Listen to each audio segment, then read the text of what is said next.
આપણે બનાવવાના છે તે આપણે બનાવવાના છે તે આપણે મગફળીની સુખડી બનાવવાના છે. તે કઈ રીતના બનાવે, તેમાં કઈ કઈ સામગ્રી જોઈએ છે તે હું તમને બધી બતાવવાની છું. જેથી કરીને તમે બ્લોગમાં કન્ટિન્યુ રહેજો, જેથી કરીને તમને આવા અનેક વિડીયો તમારા સુધી પહોંચી શકે. અને બેલ આઇકન જરૂરથી ક્લિક કરી દેજો. કોમેન્ટમાં બતાવજો તમને આ વિડીયો કેવો લાગે છે તે.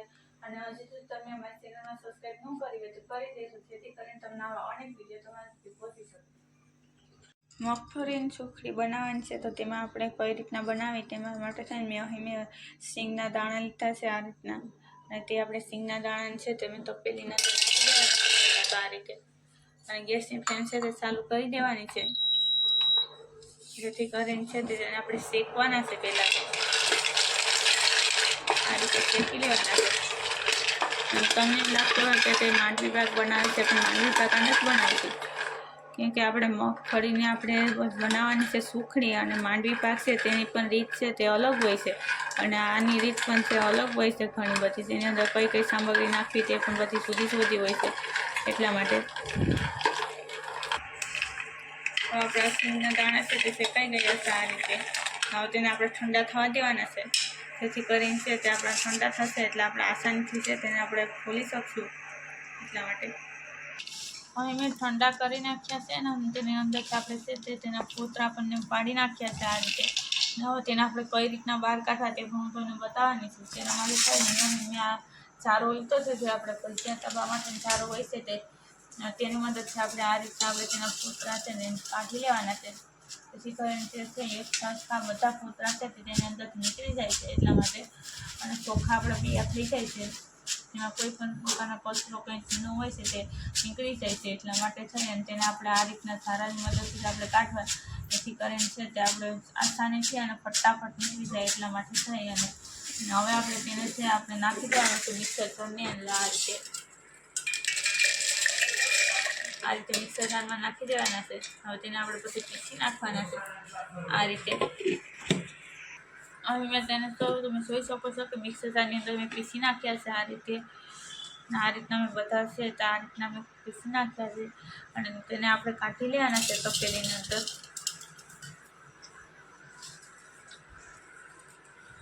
કેમ કે આપણે સુખડી બનાવવાની છે મગફળીની, એટલા માટે થઈને તેને આપણે પીસી નાખવા પડે. સાવ આપણી સુખડી છે તે સારી ના બને. હવે તેને આપણે આ રીતના પીસી નાખ્યા છે ને હવે તેની અંદર શું નાખવાનું છે તે હું તમને બતાવવાની છું. હવે તેની અંદર આપણે આ મિલ્ક પાવડર લીધો છે તે નાખવાનો છે. 1/2 પાયાલા જેટલો મેં લીધો છે, અમે નાખી દીધો છે. અને તેને પણ આપણે હાથની મદદથી મિક્સ કરી લેવાનું છે સારી રીતે. કેમ કે મિલ્ક પાવડર નાખીએ તો જ તેનો છે તે સુખડી છે તે સારી બને છે. એટલા માટે થઈ અને આપણે મિલ્ક પાવડર નાખવું તે જરૂરી છે સુખડી બનાવવામાં. અને આ રીતના આપણે સારી રીતે મિક્સ કરી નાખ્યું છે, તમે જોઈ શકો છો.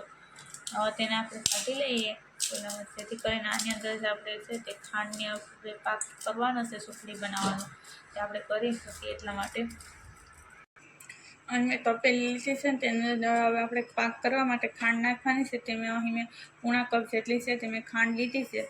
કેમ કે 1.5 કપ જેટલું આપણે થયું છે બધી રીતે સિંગને આપણે મિલ્ક પાવડર નાખ્યો છે તે થઈને. એટલા માટે થઈને મેં અહીં છે તે પૂણા કપ જેટલી મેં ખાંડ લીધી છે. અહીં મેં તેની અંદર કપમાં પાણી લીધું છે ને તેની અંદર આપણે કલર નાખવાનો છે. એ કરીને તેનો કલર છે તે નાખીએ એટલે આપણે સુખડીનો કલર છે તે એકદમ આવી જાય. એટલા માટે થઈ અને આ રીતના આપણે હલાવી નાખ્યો છે. મેં અહીં છે લાડવાનો કલર નાખ્યો છે, તમે કોઈ પણ પ્રકારનો કલર નાખી શકો છો. હવે તેને આપણે ખાંડની અંદર જ નાખી દઈએ આ રીતે. હવે તેની અંદર આપણે પાણી નાખવાનું છે. પાણી આપણે છે તો આ રીતના આપણે જ્યાં સુધી આપણી ખાંડ ઓગળે જાય છે તેના માટે થઈને આપણે પાણી છે તો આપણે ઓછું નાખવાનું. ખાલી ફક્ત ખાંડ પલળે ત્યાં સુધી જ પાણી નાખવાનું. તેથી વધારે પાણી છે તો તેમાં ન નાખવું જોઈએ, જેથી કરીને તે છે વહેલા તો કે છે તો આપણે સાસને થઈ જાય. એટલા માટે થઈને હવે હું ગેસની ફ્લેમ છે તો ચાલુ કરી દઉં છું. હવે તેને આપણે ગેસની ફ્લેમ સ્લો રાખીને જ આપણે કરવાનું છે. ત્યાં સુધીમાં આપણે બીજું કાર્ય થઈ જાય. તે બીજું શું કરવાનું છે તે આપણે કરી નાખીએ. ગેસની ફ્લેમ સ્લો કરી દઈએ પહેલાં તો. હવે આપણે પહેલાં તો આપણે એક ડીશની અંદર આપણે ઘી લગાવી દઈએ. અને આ ડીશ લીધી છે ને તેની અંદર આપણે ઘી લગાવવાનું છે આ રીતે. આ રીતે ઘી લગાવી લઈએ, જેથી કરીને નીચે છે તે આપણી સુખડી છે તે ચોટે નહીં એટલા માટે. અને આપણી સુખડી છે તે બહુ ટેસ્ટી બને છે અને તે સુખડી છે તે ફરાળી બને છે, જેથી કરીને તમે કોઈ પણ ઉપવાસમાં પણ તમે ખાઈ શકો છો તે સુખડીને. આ રીતે મેં છે તે લગાવી લીધું છે ઘી. હવે આપણે સાસણીને આપણે ગેસની ફ્લેમ શરૂ કરી દઈએ, જેથી કરીને છે તો આપણે સાસણી થઈ જાય એકદમ વહેલી તકે થઈ જાય એટલા માટે થઈને આ રીતે. પાણી આપણે ઓછું નાખીએ તો છે તે આપણી સાસણી છે તે વહેલી થઈ જાય છે. હવે તમે જોઈ શકો છો કે આપણી સાસણી છે તો હવે થઈ ગઈ હશે. સુખડી બનાવવા માટે કઈ રીતની સાસણી જોઈએ છે તે હું તમને બતાવું છું. આ રીતને આપણે જોઈએ છે સાસણી. આ રીતના આપણે સાસણી લગાવીએ એટલે તાર છે તેની અંદરથી નોખા પડે એ રીતની આપણે સાસણી જોઈએ. ગેસની ફ્લેમ છે ત્યાં સાવ સ્લો કરી દેવાની છે. અને હવે તેની અંદર આપણે જે પીસેલી છે સિંગ અને મિલ્ક પાવડર મિક્સ કરેલો તે નાખી દેવાનું છે. હવે તેને સારી રીતે મિક્સ કરી લેવાનું છે. ગેસની ફ્લેમ સ્લો રાખીને જ કરવાનું છે. હવે તેની અંદર આપણે આ રીતના આપણે ઘી નાખી દેવાનું છે. તે આપણે છે તે 2 ચમચી જેટલું આપણે ઘી નાખવાનું છે. આ રીતે જેથી કરીને છે તેને સુખડીનો સ્મેલ છે તો બધું સારું આવે એટલા માટે છે નાખવાનું છે. હવે તેને સારી રીતના મિક્સ કરી લેવાનું છે. હવે તમે જોઈ શકો છો કે તે ઢીલું થઈ ગયું છે. આપણે ઘી નાખ્યું છે એટલે આ રીતે તેની અંદર થોડું જેટલું પાણી પણ નાખી દેવું, જેથી કરીને છે તે આપણી સુખડી છે તે ઓછી બને છે એટલા માટે થાય. અને જેથી કરીને જો તમે ઓછી ન બનાવવા માંગતા હોય, કડક સુખડી બનાવો છો તો પણ ચાલે છે. તેની અંદર પાણી ન નાખવું. પાણી નાખો તો છે તો સુખડી છે તે ઢીલી બને છે. ઢીલી બનાવો તો કેમ કે બધા લોકો છે તે ખાઈ શકે છે, નાના મોટા બધા લોકો. જેથી કરીને આપણે છે તો વધુ પડતી છે તો આપણે સુખડી છે તે ઢીલી બનાવી અને તેને આપણે છે તો મેં ઘી લગાવેલું છે તેની અંદર આપણે કાઢી લેવાની છે સુખડીને. તમે જોઈ શકો છો મેં તેને અંદર નાખી દીધી છે ને. હવે તેને આપણે એક હેરકો શેપ આપી દઈએ સુખડીને. તમે આ રીતના સુખડી તમે બનાવશો તો બધાને ભાવશે પણ અને તમારા બધાને ફેવરિટ પણ થઈ જશે સુખડી. આ રીતના સુખડી બનાવશો તો ઘણા લોકો છે તે માંડવી પાક ભાવતો હોય છે તે માંડવી પાક પણ નહીં ખાઈને આ રીતના તે સુખડી બનાવશે.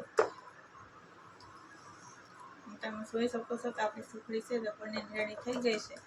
અને આ જ રીતના આપણે સુખડી બનાવવાની હોય. કેવી સરસ મજાની છે તો આપણી સુખડી બની ગઈ છે. અને આ રીતના તમે ચોક્કસ એક વખત ટ્રાય કરજો, જેથી કરીને તમે પણ આ રીતના તમે ઉપવાસમાં પણ તમે બનાવી શકો છો. કેમ કે આ ફરાળી બને છે એટલા માટે. હવે તેને આપણે શરીરની મદદથી તેને આપણે કટ કરી નાખવાના છે. હવે તેને આપણે શરીરની મદદથી તે આપણે પહેલાં જ ગરમ હોય છે ત્યારે તેના આપણે છે તે સાઈઝ પ્રમાણે તેને આપણે કટ કરી નાખવાના છે. આ રીતે મેં આ રીતના મેં છે તે સીધા પાડી લીધા છે. અને હવે તેને આપણે ઠંડુ થવા દેવાનું છે. 10 થી 15 મિનિટમાં આપણે તેને આપણે છે તે ફ્રીઝરમાં મૂકી દઈએ, જેથી કરીને છે તે વહેલી તકે છે તે ઠંડુ થઈ જાય એટલા માટે. તમે જોઈ શકો છો કે આપણે છે તે સુખડી છે ઠંડી થઈ ગઈ છે અને મેં ફ્રીઝમાં મૂકી હતી એટલે છે તે વહેલી ઠંડી થઈ ગઈ છે. અને હવે તેને આપણે કાઢી લઈએ બહાર અને તમને બતાવી દઉં છું કે કેવી બને છે તે. તમે જોઈ શકો છો કેવી સરસ મજાની છે આપણી સુખડી બનીને રેડી થઈ ગઈ છે. અને ત્યાં સુખડી છે તે ફરાળી સુખડી બને છે અને તે સિંગમાંથી બનેલી સુખડી છે. અને તમે જોઈ શકો છો અંદરથી પણ આ રીતની આપણી સુખડી છે તે બને છે ઓછી.